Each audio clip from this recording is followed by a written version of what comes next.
In this video we'll show how you can use some JavaScript to create Genie style tabs for the detail view. So unlike the UX component, which has a built-in Genie style for the tab control, the grid component doesn't offer that option, but with some JavaScript you can quite easily add Genie style tabs. So you can see here we have a grid with a detail view, and the detail view uses these tabs with 3 panes over here.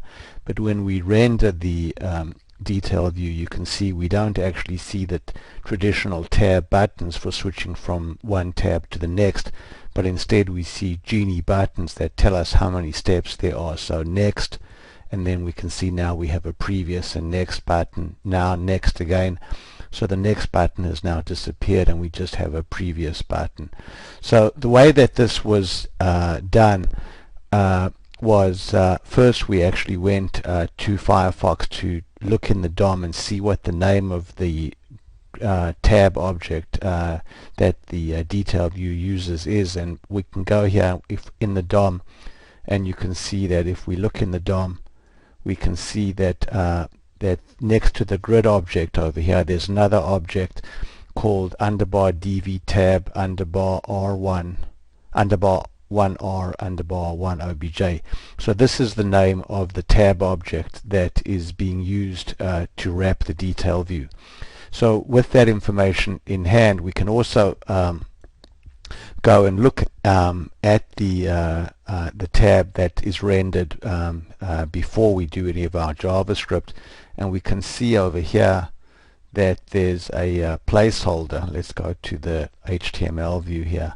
We can see that the whole all of these tabs are in a div over there called grid1, so that's the component alias, and then dv tabs underbar 1r and 1.tab band. So we need to hide that tab band to get rid of the buttons. So now let's go back to our component and look at our client-side events, and we can see that in the client-side event, in the after detail view open event, we're going to get a pointer to that tab object, and then we're going to get the current tab index, which tells us which tab has focus, and this is a 0-based number.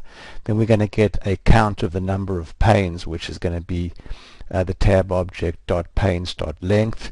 Then we're going to get a pointer to tab Genie. So if we go back to our detail view here, we can see that we've got the 2 buttons here for previous and next, and we've wrapped those buttons in a freeform template, and the freeform template has a span called tab Genie, which is where we're going to put our message that says step 1, step 2, step 3, and these are the 2 buttons, and we give those IDs as well so we can show and hide them. So basically, going back to our client-side event here, we can see that what we're going to do is put our message over there, and then this is the code here that shows and hides the various buttons.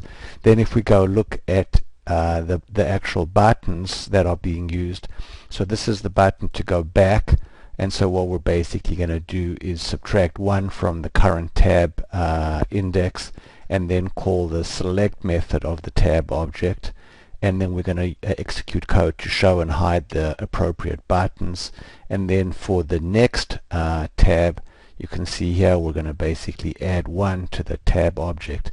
So using this small amount of JavaScript here, we can make the grid object act as if the Genie style tab feature had been implemented, even though it's not a native feature of the component. So there you go, and there's our Genie style tab.